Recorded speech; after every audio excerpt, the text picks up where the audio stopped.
El bolígrafo hizo clic 2 veces antes de que Amalia me lo devolviera con una sonrisa.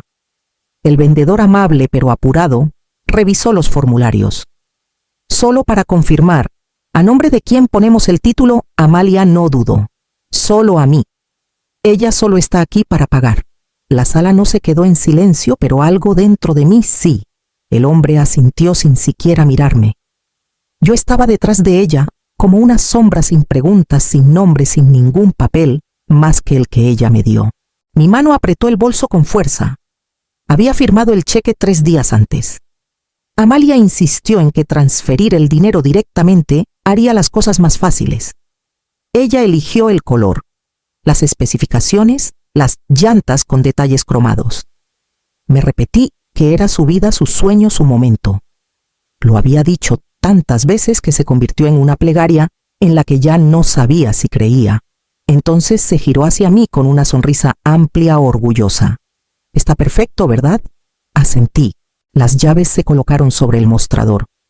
Ella las tomó sin titubear. Ni una mirada atrás. Ni un gracias. «Te escribo luego», dijo ya abriendo la puerta del conductor. Me quedé un segundo más de lo debido, lo suficiente para que el vendedor me deseara un «que tenga buen día» a medias. Asentí de nuevo. Mi voz estaba atrapada entre mi garganta y mis recuerdos. Afuera el estacionamiento brillaba bajo el sol de invierno. El aire era cortante, pero no temblé. Vi cómo se alejaban las llantas susurrando contra el asfalto. Las luces traseras parpadearon una vez y se perdieron en el tráfico. Caminé por el estacionamiento más lento ahora. Mi coche me esperaba viejo, pagado, leal. Me deslicé en el asiento del conductor y puse ambas manos en el volante. Por un largo momento no giré la llave. Solo me quedé ahí repitiendo sus palabras. Solo está aquí para pagar. Cuando llegué a casa, no me quité el abrigo. Fui al cajón del escritorio y saqué el cuaderno donde aún guardaba los registros de Javier. En una página en blanco escribí la fecha y una palabra debajo borrada. Luego preparé un té. No porque necesitara calor, sino porque el silencio necesitaba algo a lo que aferrarse. Javier murió un martes. Accidente en la obra, un cable de acero se rompió a media grúa. Dijeron que fue rápido. Recuerdo estar en la sala de descanso de la biblioteca, sosteniendo el teléfono tan fuerte que casi lo rompo. Amalia tenía 6 años. Preguntó si papá seguiría en casa para la hora de los cuentos. Le dije que ya era parte de uno. Nos quedamos en la casa. El seguro no fue generoso, pero alcanzó para la hipoteca y mantener las luces encendidas. Tomé más horas en la biblioteca, primero mañanas, luego fines de semana. La hora de los cuentos ya no era solo para Amalia. Se convirtió en el único lugar donde mi voz se sentía útil. Amalia era lista, a veces demasiado. Los maestros la llamaban precoz. En casa cuestionaba todo. ¿Por qué no podemos ir a Cancún como los Ramírez? ¿Por qué nuestro coche es tan viejo? ¿Por qué no usas maquillaje como las otras mamás?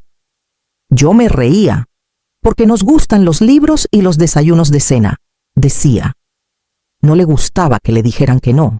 Cuando quiso un vestido nuevo para el baile de invierno y le sugerí que coséramos uno juntas, cerró la puerta de su cuarto, tan fuerte que un marco se cayó.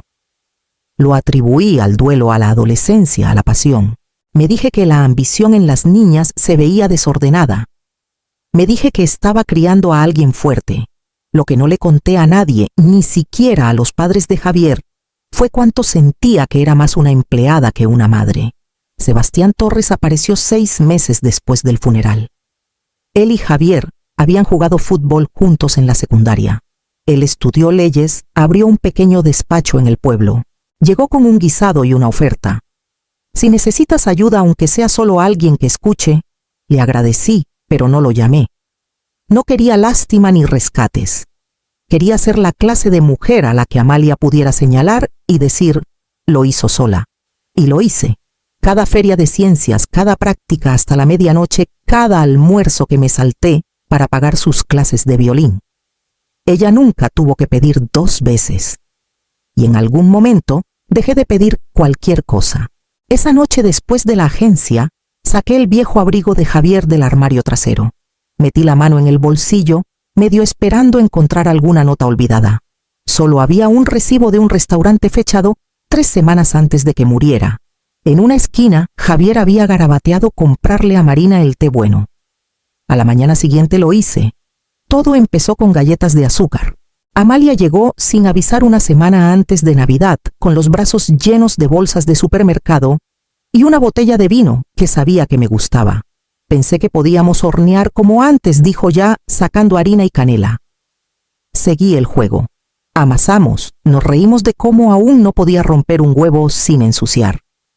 Preguntó por el club de lectura en la biblioteca. Incluso se ofreció a decorar el árbol, una tradición que había ignorado los últimos 3 años. Quise creer que significaba algo. Esa noche, con un té en la mano, se recostó en la silla con los ojos suaves. He estado pensando en comprar un coche nuevo. Algo seguro. Algo que podamos usar para viajes. Dijo, podamos como si fuera un plan compartido, como si yo estuviera invitada al paseo. Ya estoy preaprobada para casi todo, añadió. Pero sería más rápido si alguien como tú firmara conmigo. O la verdad, si lo pagaras de una vez, yo te devolvería mensual. Estarías en el seguro. Es más sencillo así. Miré la vela con aroma a pino que titilaba entre nosotras. Es mucho dinero, Amalia. Ella estiró la mano sobre la mesa cálida. Lo sé, pero es por nosotras, mamá. Quiero llevarte a la playa este verano. Hace tanto que no hacemos algo solo las dos. Y así jaló cada hilo suelto que yo había dejado. Nostalgia, cercanía, culpa. Esa noche entré a mi cuenta de pensión. Tenía lo justo para vivir apenas si seguía trabajando medio tiempo. Transferí $300,000 a mi cuenta corriente y programé la transferencia para la agencia. Fue demasiado fácil. A la mañana siguiente, Amalia mandó un mensaje: eres la mejor, en serio, esto va a valer la pena. Miré esas palabras por un largo rato. Para la tarde ya me había enviado enlaces al modelo exacto que quería. Exterior blanco, asientos de cuero, almendra quemacocos. Elegante pero práctico, dijo. Respondí con un pulgar arriba. No pregunté cuándo iríamos a la playa. No pregunté por el pago. No pregunté nada. En cambio hice espacio en el garaje, por si acaso. La agencia olía a café y cuero nuevo. Amalia ya hablaba con el gerente de finanzas cuando entré. Su tono era rápido, alegre, su voz de negocios. Me quedé a unos pasos atrás con el abrigo abotonado, el bolso apretado en la mano. El título solo a mi nombre, dijo, señalando el formulario. Yo me encargo del registro. También del seguro. El hombre asintió tecleando. Claro, ya recibimos los fondos. No hablé. No me moví. Vi cómo firmaba su nombre con trazos firmes practicados. AMALIA. No dudó ni una vez, ni cuando le pasaron los papeles de vuelta, ni cuando el vendedor le ofreció las llaves con una sonrisa de felicitación, ni cuando se giró y dijo, ¿quieres regresar conmigo o vas en tu coche? Negué con la cabeza. Te sigo. Afuera posó para una foto junto al coche un SUV eléctrico blanco brillante con llantas cromadas que reflejaban el sol. Le pasó su celular al vendedor. Tómanos una, dijo agarrándome del brazo. Sonreí. No sé por qué. Cuando llegamos a mi entrada no se bajó. Solo bajó la ventana y dijo, voy a sacarlo a la carretera un rato, a estrenarlo. Asentí. Ya estaba a media calle. Adentro la casa se sentía más fría que antes. Puse la tetera más por costumbre que por ganas. El silencio ahora era afilado, no suave. Raspaba las esquinas de la cocina.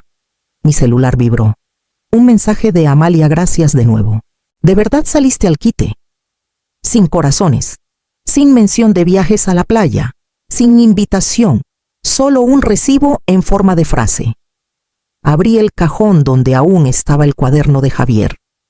La tapa de cuero estaba desgastada en algunas partes, suavizada por el tiempo. Pasé a una página en blanco. Las líneas eran de un azul tenue. Escribí una palabra en el centro, lenta y deliberada, borrada. Luego cerré el cuaderno y puse la palma sobre la tapa como si pudiera sostenerme. Al día siguiente no llamó, y no le pedí que lo hiciera. La casa se quedó sin decorar. Las luces de Navidad se quedaron en su caja en el ático y los renos de cerámica nunca llegaron al repisero. Horneé unas galletas de melaza la víspera de Navidad por pura memoria muscular, luego las dejé intactas en la encimera. Ella no vino. Sin llamada, sin mensaje, ni siquiera un meme reenviado. La mañana de Navidad, abrí un libro que ya había leído, me serví un café que no sabía nada, y vi a los nietos de los vecinos correr por su entrada en pijamas y coronas de papel. Tarde en la tarde sonó el teléfono. Miré la pantalla más tiempo del que debí antes de contestar. «Hola», dijo Amalia. Su voz era brillante, demasiado brillante. «Espero que estés bien. He estado hasta el cuello. Paso la próxima semana. Hacemos algo entonces». Esperé un segundo. Y otro. «No hace falta», dije. Ella se quedó callada un momento. «Bueno, está bien. Solo quería ver cómo estabas». Colgué antes de que pudiera decir algo más suave. Esa noche me senté a la mesa del comedor en la oscuridad. El lote de árboles al otro lado de la calle estaba vacío ahora, solo un parche de pasto aplastado y luces rotas.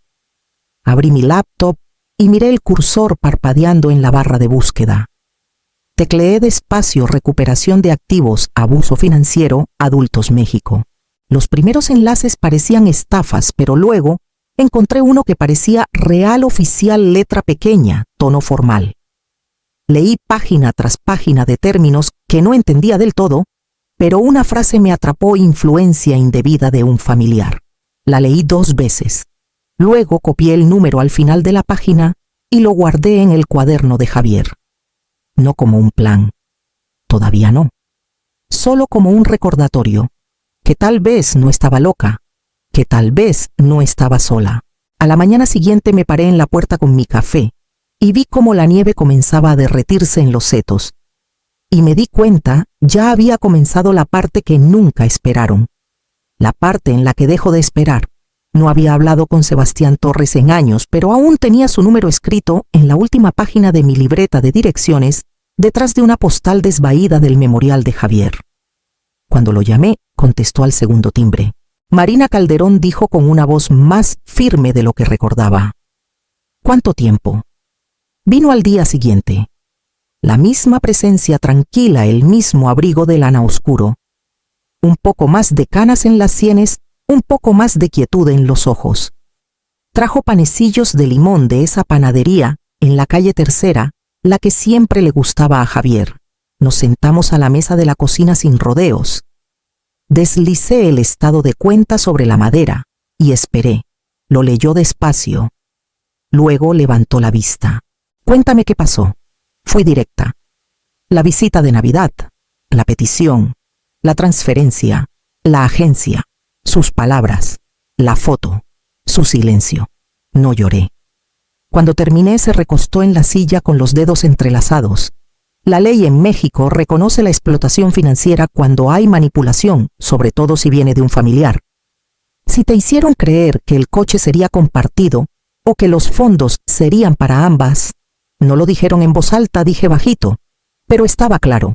Ella dio a entender que era para nosotras, para viajes, para la familia. Asintió. Esa insinuación cuenta. Miré la ventana detrás de él donde el hielo había dejado pequeñas huellas en forma de estrella en el vidrio. No quiero castigarla, Sebastián. Lo sé. Solo quiero que signifique algo. ¿Qué pasó? Que no me lo imaginé. Se inclinó hacia adelante, más suave ahora. Entonces empezaremos por hacerlo real, al menos en papel, silenciosamente, sin alboroto a menos que sea necesario. Doblé las manos alrededor de mi té. El silencio es lo único que he conocido. Sonrió ligeramente. Entonces tal vez es hora de que el silencio juegue a tu favor. Hicimos un plan. Reunir registros, guardar mensajes, confirmar el título con la agencia. Dijo que empezaríamos con una carta, no con una confrontación. Le dije que era la única manera en que lo haría. Después de que se fue, abrí el cuaderno de Javier de nuevo y escribí la fecha de hoy. Luego una línea debajo.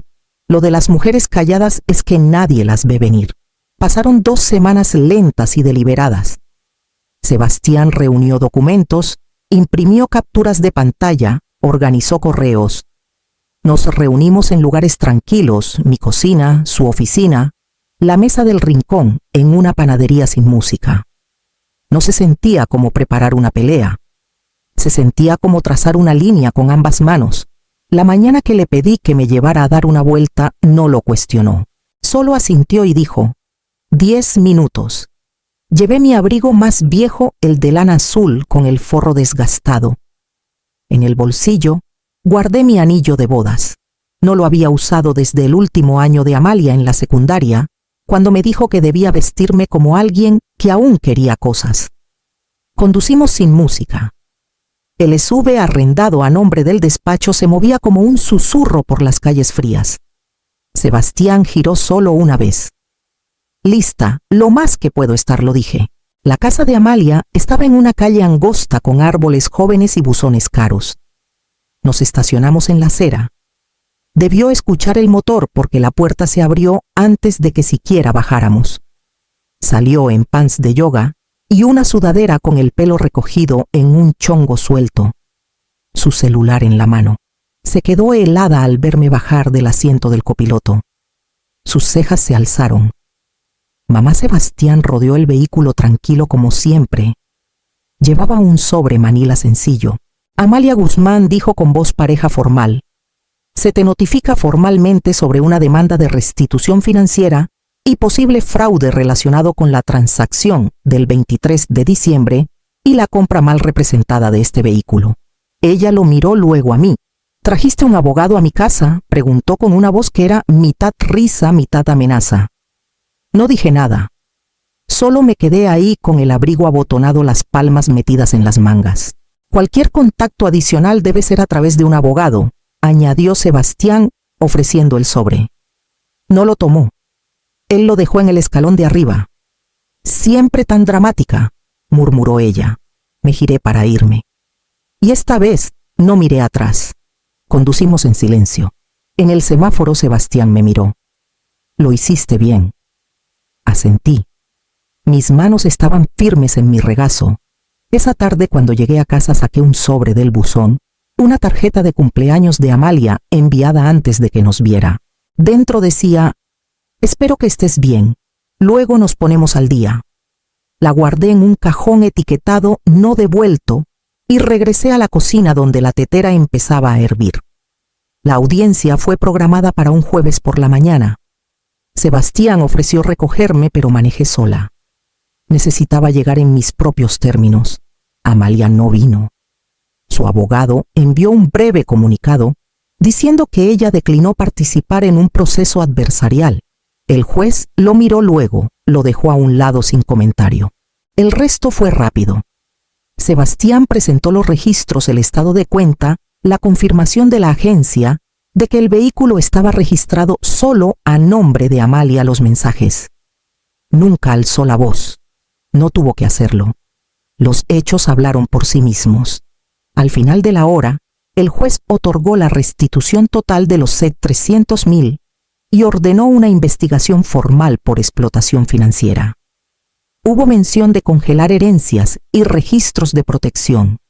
Sebastián se encargaría del resto.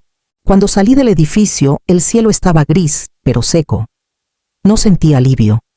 Sentí la quietud que llega después de una tormenta que no tocó tu casa, pero pudo haberlo hecho. Esa tarde, mientras clasificaba el reciclaje, mi celular vibró en la encimera. Su nombre parpadeó en la pantalla. Lo dejé sonar. Luego llegó el mensaje: esto es una locura. Estás destruyendo a la familia. Lo leí una vez y luego bloqueé el número. El silencio que siguió no era frío, era limpio, como una habitación finalmente libre de trastos. Preparé té, lavé los platos, encendí la luz del porche aunque nadie venía.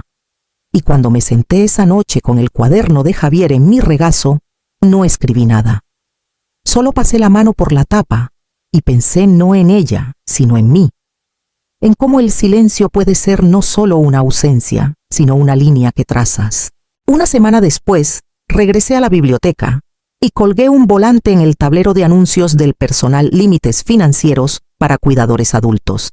Taller gratuito. Mi nombre estaba al final en tinta negra pulcra. El primer taller tuvo 6 mujeres, todas mayores que yo. Algunas trajeron cuadernos, otras solo se sentaron en silencio, bebiendo de vasos desechables de la biblioteca. No mencioné la demanda. No mencioné a Amalia. Hablé de cuentas compartidas, transferencias de activos, qué preguntas hacer antes de firmar cualquier cosa.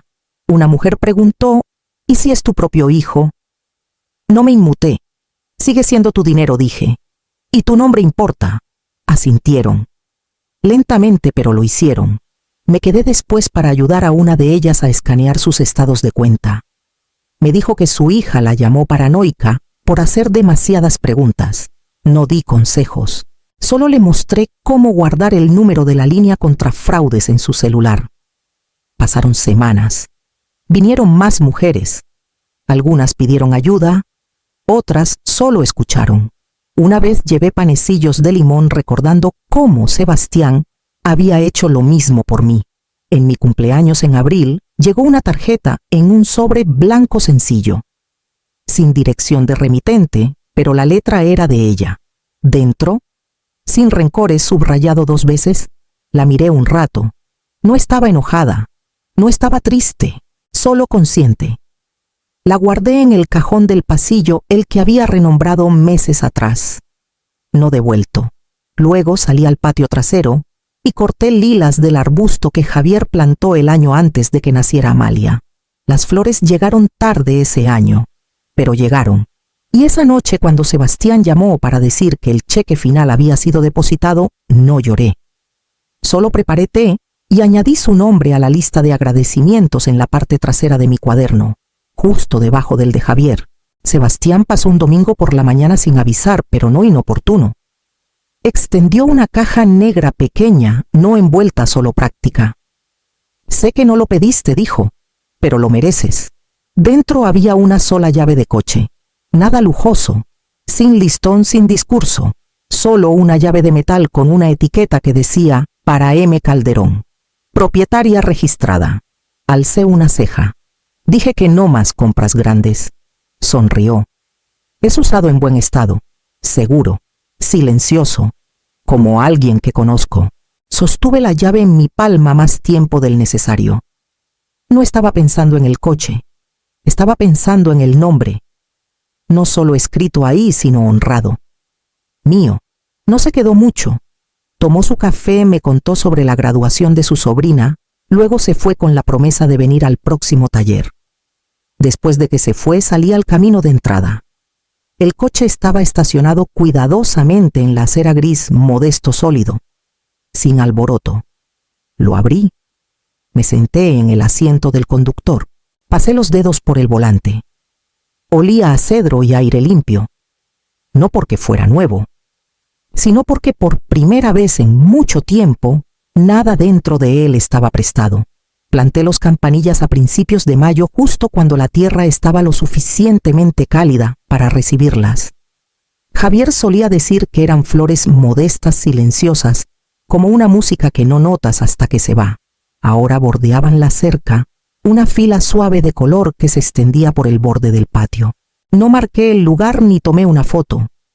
Solo presioné cada bulbo en la tierra uno por uno y los cubrí con cuidado.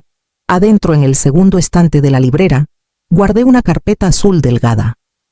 Contenía los documentos del juzgado firmados y fechados, el recibo del cheque final y una carta mecanografiada de Sebastián, resumiendo todo. No la había abierto en semanas. En cambio, saqué un diario nuevo del tipo con encuadernación cosida y páginas gruesas. Pasé a la primera línea y escribí: no crié a una hija que me traicionó. Me volví a criar a mí misma después de que ella lo hizo. El bolígrafo se detuvo un momento. Luego cerré el libro y lo puse junto al viejo cuaderno de Javier. Afuera la brisa cambió y el carillón sobre el porche sonó suavemente bajo y uniforme, como algo asentado, algo ganado.